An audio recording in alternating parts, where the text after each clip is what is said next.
तर जय शिवराय मित्रांनो, राज्यातील लाखो शेतकरी आपला पीक विमा कधी येणार तर या प्रतीक्षेमध्ये असतानाच ज्या शेतकऱ्यांना पीक विमा मिळालेला आहे आणि ज्या शेतकऱ्यांना थोड्या प्रमाणात इथं पीक मिळालेलं आहे, तर अशा शेतकऱ्यांच्या माध्यमातून 75% चा पीक विमा कधीपर्यंत येणार तर अशी विचारधारणा इथं केली जात आहे. आणि मित्रांनो, याचबद्दल बऱ्याच साऱ्या मोठ्या प्रमाणात इथं कमेंट्स केल्या जात आहे, विचारणा केली जात आहे. तर याचबद्दल आपण 75% चा पीक विमा कधीपर्यंत येऊ शकतो, याच बाबतीत आपला आजचा हा व्हिडिओ होणार आहे. तर चला व्हिडिओला सुरुवात करूया. मी योगेश दांडगे तुमचं सहर्ष स्वागत करतो आपल्या मराठी लक्षधारी यूट्यूब चॅनलवरती. मित्रांनो, चॅनलवरती नवीन असेल तर प्लीज करून चॅनलला सबस्क्राईब करा. खाली दिलेलं जे का पांढऱ्या कलरचं बटन आहे त्यावरती तुम्ही क्लिक करायचं आहे. तर चला व्हिडिओला सुरुवात करूया. मित्रांनो, खरीप हंगाम 2024 मध्ये आपण जर का बघितलं तर वेगवेगळ्या नैसर्गिक आपत्ती, तर याच्यामध्ये हवामानाची प्रतिकूल परिस्थिती असेल किंवा मग वेगळे नैसर्गिक आपत्ती असेल किंवा मग पोस्ट हार्वेस्टमेंटचा विमा असेल, तर अशा वेगवेगळ्या बाबींकरता 3,720 कोटी रुपयाचा विमा इथं मंजूर करण्यात आलेला होता. आणि याच्यामध्ये बऱ्याच साऱ्या शेतकऱ्यांच्या खात्यांवरती वितरण करायला केले गेलेलं आहे. 300 ते 350 करोड रुपयाचा पीक विमा अजूनही वितरण करायला चालू आहे. तर जवळजवळ इथं पहिल्या टप्प्याचं जे काय इथं वाटप आहे, तर ते जवळजवळ इथं अंतिम चरणामध्ये इथं वाटप करायला आलेलं आहे. आणि या अगोदरही आपण याबद्दल अगोदर अपडेट घेतलेला आहे. मित्रांनो, उर्वरित 75% चा पीक विमा म्हणजे अर्थातच काय?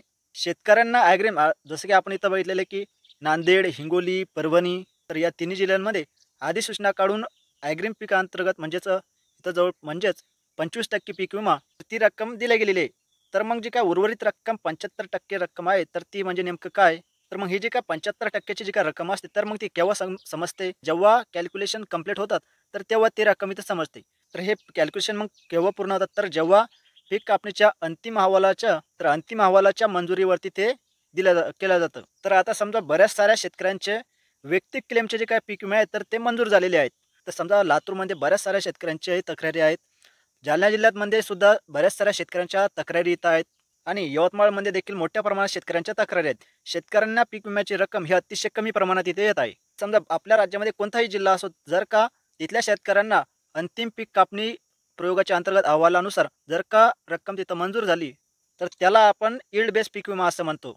आणि त्याच्यातून जे काही उर्वरित रक्कम असते, समजा आता एखाद्या शेतकऱ्याला यील्ड बेसच्या आधारे रक्कम मंजूर झाली, हेक्टरी 20,000 रुपये एखादी रक्कम मंजूर झाली, तर पूर्वी त्या शेतकऱ्याला 2,000, 2,500, 3,000 अशी रक्कम जर का मिळालेली असेल, तर मग उर्वरित जी काही रक्कम असेल, तर ती तफावतीच्या माध्यमातून समायोजित करून यील्ड बेसच्या आधारे जो काही मंजूर असतो, तर तो दिला जातो. तर ते मग ते नांदेडमध्ये असेल किंवा मग परभणी किंवा मग हिंगोलीमध्ये असेल, तर अशा शेतकऱ्यांना यील्ड बेसच्या आधारे जो काही मंजूर असतो, तर तो दिला जातो.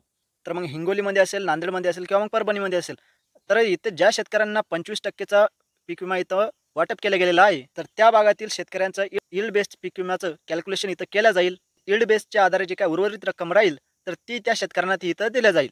मग जर का इथं यील्ड बेसचा पीक विमा इथं मंजूर झाला, मग तो पुणे असेल, नाशिक असेल, वर्धा, यवतमाळ, नागपूर कोणताही जिल्हा असेल किंवा कोणताही भाग असेल, तिथल्या शेतकऱ्यांना यील्ड बेसचा पीक विमा मंजूर झाला, तर त्याचं कॅल्क्युलेशन करून त्या शेतकऱ्यांच्या खात्यांवरती वितरण केलं जातं. तर मग यील्ड बेसचं कॅल्क्युलेशन होण्याचा कालावधी काय? तर यील्ड बेसचं कॅल्क्युलेशन सुरू होण्याचा फेब्रुवारीमध्ये तो इथं चालू केला जातो. फेब्रुवारी, मार्च, एप्रिलमध्ये तर मॅक्झिमम जास्तीत जास्त कॅल्क्युलेशन इथं केल्या जातात.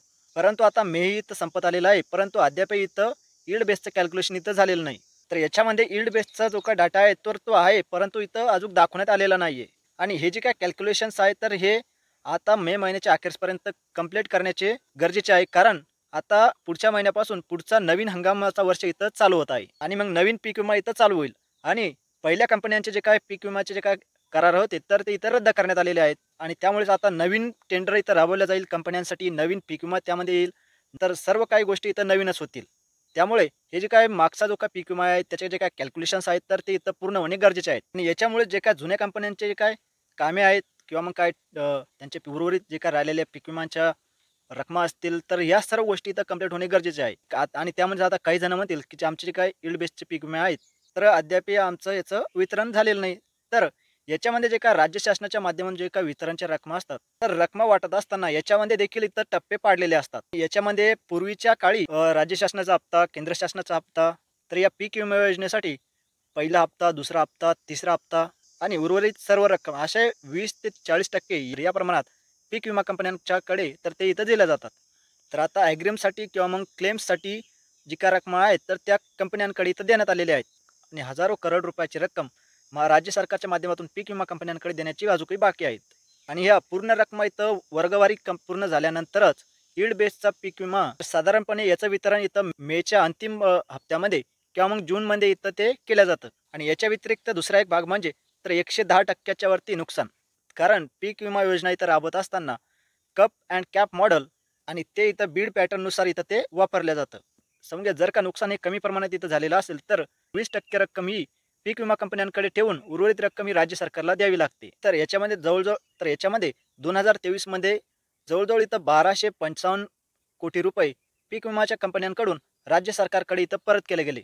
तर यामध्ये शेतकऱ्यांचं नुकसान कमी प्रमाणात होते आणि शेतकऱ्यांना पीक विमाच्या रकमा सुद्धा इथं कमीच दिल्या जातात. त्यामुळे जे काय पैसे शिल्लक उरतात तर ते राज्य सरकारकडे इथं परत जातात. तर यामध्ये समजा जर का नुकसान हे जास्त प्रमाणात इथं झालेलं असेल तर समजा आपण मागच्या वर्षी इथं बघितलेलं होतं की मागच्या वर्षी इथं असे सुद्धा झालेलं आहे की राज्य सरकारला 2200 कोटी रुपयाच्या रक्कम ही व्यतिरिक्त रक्कम म्हणून इथं शेतकऱ्यांना वाटप करण्यासाठी पीक विमा कंपन्यांकडे द्यावी लागली होती. 2024च्या पीक विम्यासाठी देखील इथं भरपूर साऱ्या इथं जिल्ह्यांमध्ये अतिवृष्टीचं प्रमाण 110% पेक्षा जास्त नुकसान इथं झालेलं होतं. तर याच्यामध्ये यील्ड बेसचा पीक विमा वितरण करून झाल्यानंतर तर यील्ड बेसचं वाटप झाल्यानंतर जे काय 110% जे काय नुकसानासाठी जे काय वितरण असतं तर ते राज्य सरकारच्या माध्यमातून पीक विमा कंपन्यांकडे जेव्हा दिलं जाईल तर तेव्हाच ते इथं वितरण केलं जातं. तर आता पुढे जे काय इथं हप्त्याचं वितरण व्हायचं आहे तर यासाठी राज्य सरकारच्या निधीची इथं गरज आहे.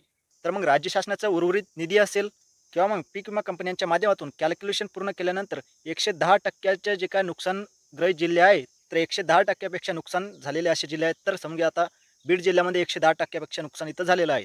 त्या शेतकऱ्यांना वितरणासाठी लागणारी रक्कम ही राज्य शासनाला द्यावी लागणार आहे. तर जोपर्यंत राज्य शासन ही रक्कम पीक विमा कंपन्यांकडे देत नाही तर तोपर्यंत तुमचा 75%चा पीक विमा किंवा मग जो काही उर्वरित रक्कम आहे तर ती येणं शक्य नाहीये.